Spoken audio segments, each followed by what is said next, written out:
Hello student, स्वागत है आप सभी का ऑनलाइन स्टडी एकेडमी में। देखिए, आज के वीडियो में हम इम्पॉर्टेंट एमसीक्यू डिस्कस करेंगे जो कि आपके आने वाले एग्जाम के लिए काफ़ी ज़्यादा इंपॉर्टेंट होंगे। इस वीडियो में लगभग 100 से भी ज़्यादा इंपॉर्टेंट एमसीक्यू है, जैसे कि सामान्य ज्ञान, खेल, भूगोल, सामान्य अध्ययन और राज्य व्यवस्था से रिलेटेड। तो वीडियो काफ़ी ज़्यादा इंपॉर्टेंट होने वाला है।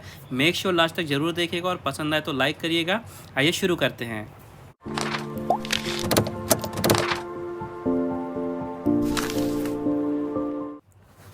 चलिए शुरुआत करेंगे सामान्य ज्ञान खेल से। कुछ क्वेश्चन देखते हैं। सबसे पहले तो भारत ने किस वर्ष राष्ट्रमंडल खेलों की मेजबानी की थी, यह बताना आपको। तो भारत ने वर्ष 2010 में, ठीक है, वर्ष 2010 में राष्ट्रमंडल खेलों की मेजबानी की थी। कहाँ पे हुए थे? ये हुए थे नई दिल्ली में, ये भी याद रखिएगा। फिर है क्रिस्टियानो रोनाल्डो ने किस एशियाई क्लब के साथ करार किया अभी हाल ही में? तो हाल ही में क्रिस्टियानो रोनाल्डो ने अल नासेर के साथ करार किया है। फिर है इनमें से कौन टोक्यो ओलंपिक 2020 में बैडमिंटन में पुरुष एकल वर्ग का स्वर्ण पदक विजेता बने हैं? बैडमिंटन की बात हो रही है, टोक्यो ओलंपिक 2020 की, और स्वर्ण पदक पूछा जा रहा है। तो विजेता बने हैं विक्टर एक्सेल्सन। फिर है रानी रामपाल, ये किस खेल में भारत का प्रतिनिधित्व करती हैं? तो ये हॉकी में भारत का प्रतिनिधित्व करती हैं। और इन्हीं के नाम पे एक स्टेडियम भी बनाया जा रहा है, जिसके बारे में मैंने आपको बताया था, रोजगार और निर्माण का जो हम विश्लेषण वाला वीडियो अपलोड करते हैं उसमें। तो मेक श्योर उसे भी जरूर चेकआउट करिएगा। आगे बढ़ते हैं। ईशान किशन ने किस देश के खिलाफ वनडे क्रिकेट में दोहरा शतक बनाया है? तो इन्होंने बनाया है बांग्लादेश के खिलाफ दोहरा शतक। वनडे की बात हो रही है। फिर है मैक्स वर्स्टैपेन ने अब तक कितनी बार फार्मूला 1 चैंपियनशिप जीती है? तो इन्होंने टोटल 2 बार चैंपियनशिप जीती है। F1 की जो फार्मूला 1 चैंपियनशिप होती है उसकी बात हो रही है। फिर वर्ष 2022 में किस देश ने वुमेन यूरो कप का खिताब जीता है? 2022 की बात हो रही है। यहाँ पे वुमेन यूरो कप की बात की जा रही है, तो ध्यान से पढ़िएगा। तो 4 ऑप्शन देंगे, इसमें से इंग्लैंड आपका राइट आंसर होगा। इंग्लैंड ने जीता है 2022 का वुमेन यूरो कप। फिर इंग्लैंड ने वर्ष 2019 में किस खिलाड़ी की कप्तानी में आईसीसी वनडे वर्ल्ड कप जीता था? सबसे पहले तो यही इंपॉर्टेंट चीज़ हो गई कि 2019 का जो वनडे वर्ल्ड कप था, पुरुषों की बात हो रही है, तो इसे जीता था इंग्लैंड ने। और कप्तान कौन थे? कप्तान थे इयान मॉर्गन। फिर फीफा फुटबॉल वर्ल्ड कप 2022 में सर्वश्रेष्ठ गोलकीपर कौन चुने गए हैं? तो सर्वश्रेष्ठ गोलकीपर चुने गए हैं एमी मार्टिनेज। कहाँ के? अर्जेंटीना के लिए खेलते हैं। फिर है एमा राडुकानु, ये टेनिस में किस देश का प्रतिनिधित्व करती हैं? तो यह प्रतिनिधित्व करती हैं ब्रिटेन का। फिर वर्ष 2016 में कौन सी टीम आईपीएल की चैंपियन बनी थी? 2016 की बात हो रही है। तो 2016 में चैंपियन बनी थी सनराइजर हैदराबाद। फिर टेस्ट क्रिकेट में सबसे ज़्यादा छक्के लगाने वाले बल्लेबाज कौन हैं? तो सबसे ज़्यादा छक्के लगाने वाले बल्लेबाज हैं टेस्ट क्रिकेट में बेन स्टोक्स। फिर है निकहत जरीन ने किस वर्ष मुक्केबाजी वर्ल्ड चैंपियनशिप में स्वर्ण पदक जीता है? तो इन्होंने वर्ष 2022 में मुक्केबाजी में वर्ल्ड चैंपियनशिप में स्वर्ण पदक जीता है। कौन? निकहत जरीन। फिर है कीनन स्टेडियम, एक स्टेडियम है कीनन स्टेडियम, आपको बताना है कि भारत में किस शहर में है? तो कीनन स्टेडियम है जमशेदपुर में। फिर अंतर्राष्ट्रीय ओलंपिक कमेटी के वर्तमान में अध्यक्ष कौन है? तो अंतर्राष्ट्रीय ओलंपिक कमेटी के वर्तमान में अध्यक्ष हैं थॉमस बाक। फिर वर्ष 2022 में किस खिलाड़ी ने इंडियन वेल्स मास्टर्स में महिला एकल वर्ग का खिताब जीता है? तो ये जीता गया था ईगा स्वितेक के द्वारा। फिर वर्ष 2021 में किस देश ने यूरो कप का खिताब जीता है? तो इटली ने 2021 में यूरो कप का खिताब जीता है। फिर है डायमंड लीग में पदक जीतने वाले पहले भारतीय एथलीट कौन है?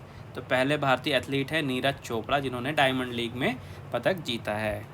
फिर है विंटर ओलंपिक 2022 में किस देश ने आइस हॉकी पुरुष वर्ग का स्वर्ण पदक जीता है? तो यहाँ पे देखिए फिनलैंड ने 2022 का जो विंटर ओलंपिक है उसमें आइस हॉकी का पुरुष वर्ग का स्वर्ण पदक जीता है। फिर है एमा मैक्कोन, ये तैराक हैं और आपको बताना है कि तैराकी में किस देश का प्रतिनिधित्व करती हैं? तो यह प्रतिनिधित्व करती हैं ऑस्ट्रेलिया का।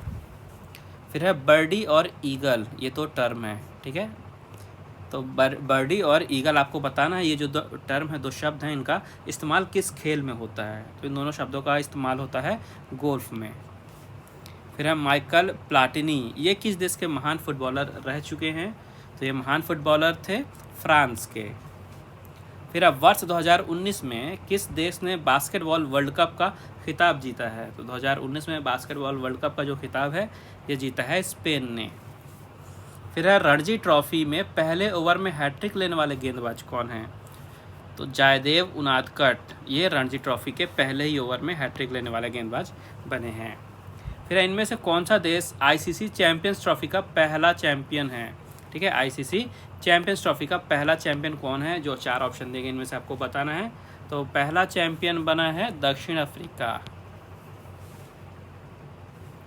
फिर यहाँ पे देखिए भूगोल के कुछ क्वेश्चन हैं। तो पहला सवाल है सेचुरा मरुभूमि ये किस देश में है? तो यह है पेरू में। फिर अब भारत का पूर्वी समुद्री तट किस नाम से जाना जाता है? तो भारत का जो पूर्वी समुद्री तट है ये जाना जाता है कोरोमंडल तट के नाम से। फिर है गिरनार की पहाड़ियाँ कहाँ, आपको ये बताना है। तो गिरनार की पहाड़ी कहाँ है? यह है गुजरात में। फिर है जवाहर सुरंग किस प्राकृतिक दर्रे को ये नाम दिया गया? किस प्राकृतिक दर्रे को जवाहर सुरंग कहा जाता है? तो ये कहा जाता है बनिहाल दर्रा को। फिर है कालिंदी, तो आपको बताना है कि कौन सी नदी है जिसका दूसरा नाम ये कालिंदी है, मतलब किस नदी को कालिंदी के नाम से भी जाना जाता है?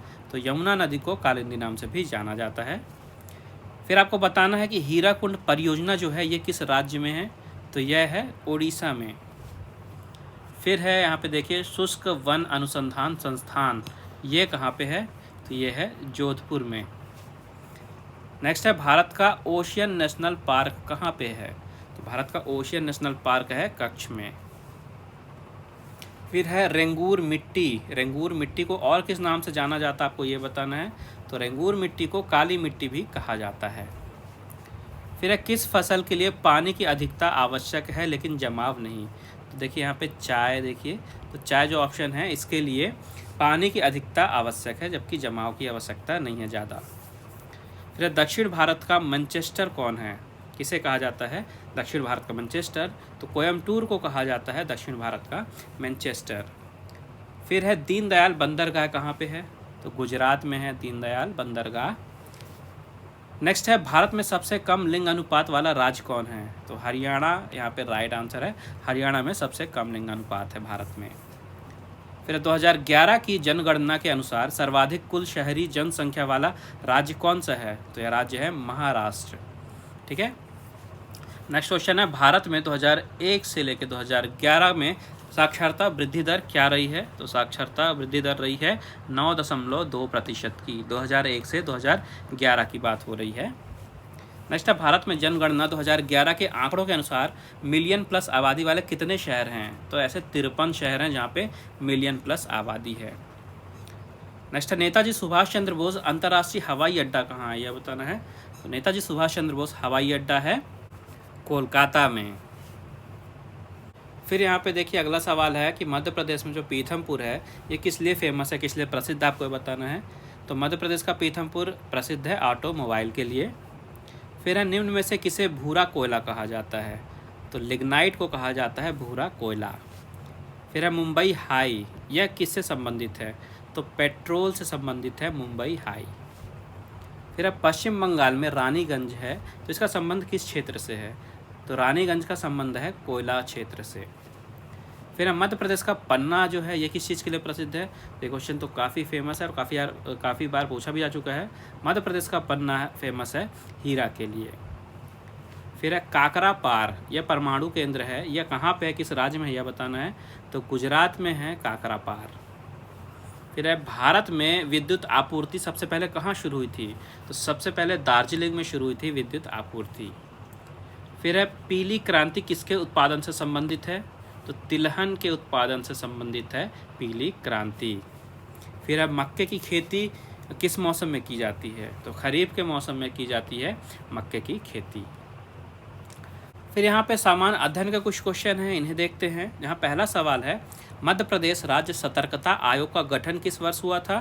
तो यह हुआ था 1 मार्च 1964 में। तो ये मध्य प्रदेश राज्य सतर्कता आयोग की बात हो रही है, गठन हुआ था 1 मार्च 1964।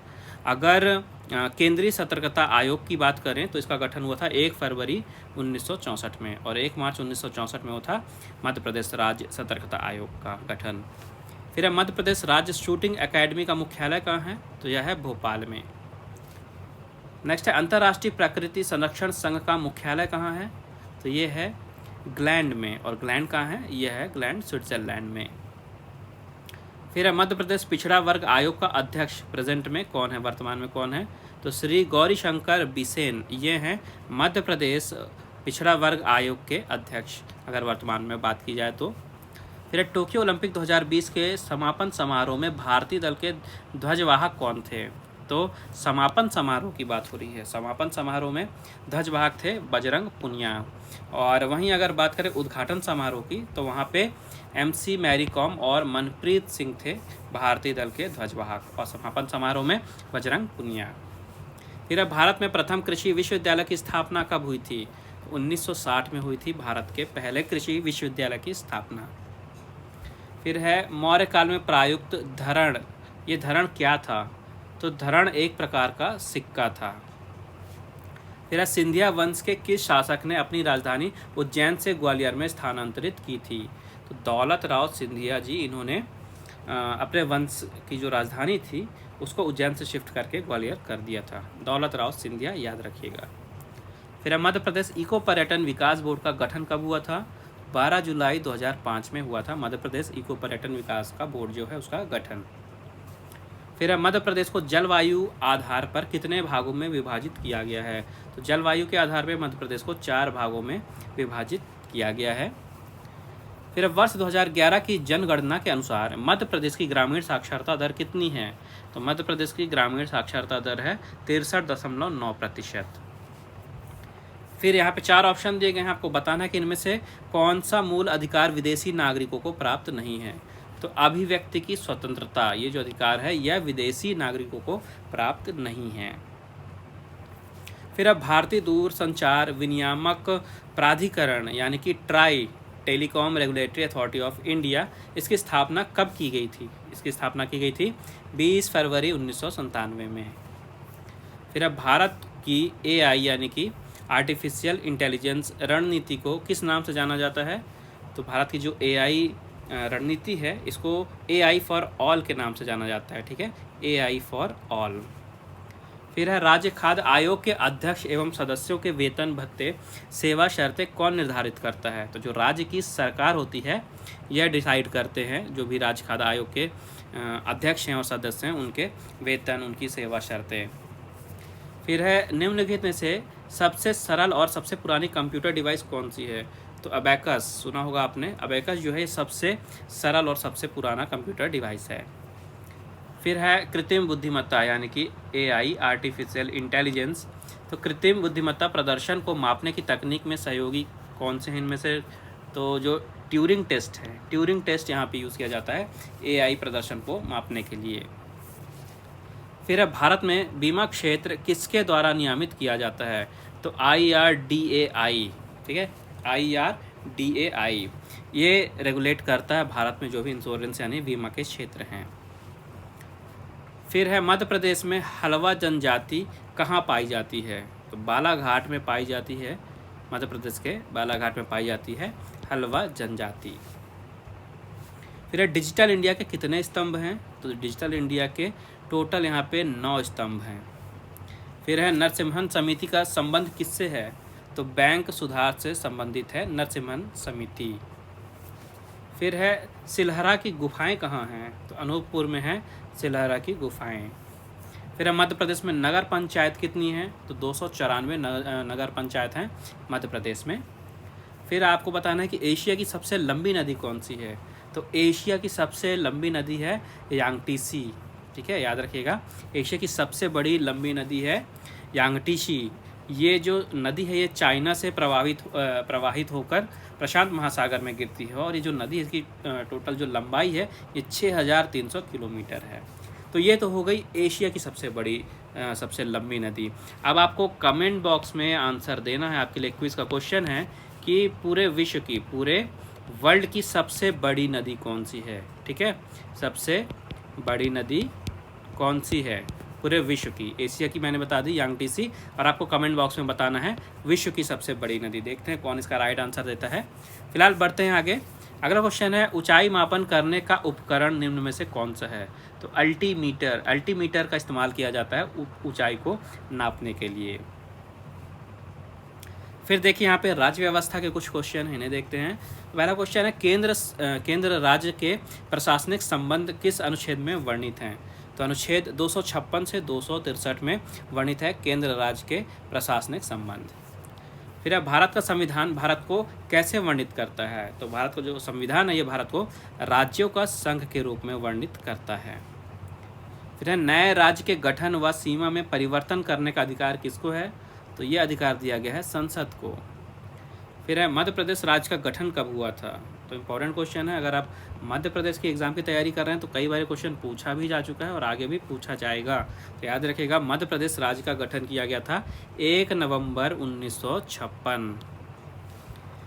फिर है भारतीय संविधान में नागरिकता के प्रावधान कब लागू हुए थे? तो 1949 में लागू किए गए थे नागरिकता के प्रावधान। फिर है संविधान के अनुच्छेद 17 तथा अनुच्छेद 18 में क्या वर्णित किया गया है? तो अनुच्छेद 17 और 18 में वर्णित किया गया है सामाजिक समता। फिर है निम्न में से कौन सा मूल अधिकार नहीं है? तो जो संपत्ति का अधिकार है यह मूल अधिकारों में नहीं आता है। फिर भारतीय संविधान का कौन सा अंग समाजवादी व्यवस्था स्थापित करने की प्रेरणा देता है? तो जो नीति निर्देशक तत्व है यह समाजवादी व्यवस्था स्थापित करने की प्रेरणा देता है। नेक्स्ट है किस संविधान संशोधन अधिनियम द्वारा संविधान में मूल कर्तव्यों को सम्मिलित किया गया था? तो याद रखिएगा 42वें संविधान संशोधन के अधिनियम के द्वारा संविधान में मूल कर्तव्यों को सम्मिलित किया गया था। कौन सा था? 42वां। फिर है निम्न में से कौन संसद का अनन्य भाग नहीं है?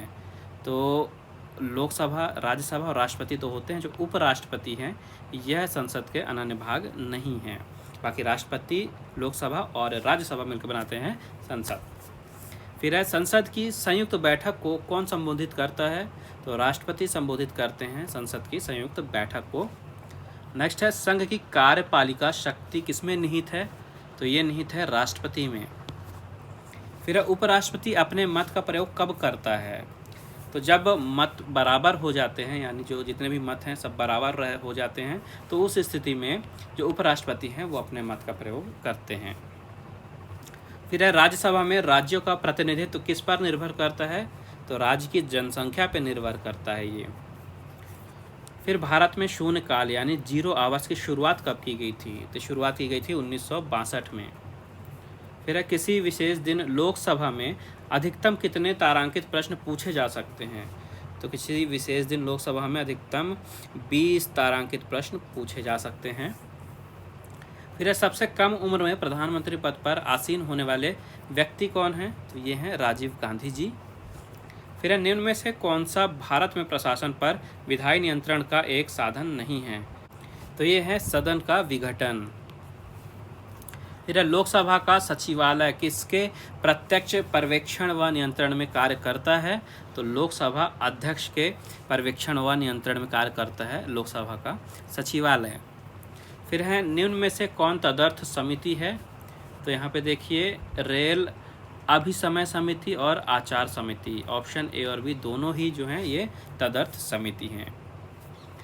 फिर सर्वोच्च न्यायालय के जजों का वेतन किससे आहरित होता है? तो संचित निधि से आहरित होता है सर्वोच्च न्यायालय के जजों का वेतन। नेक्स्ट है उच्च न्यायालय को किसका अधीक्षण करने का अधिकार है?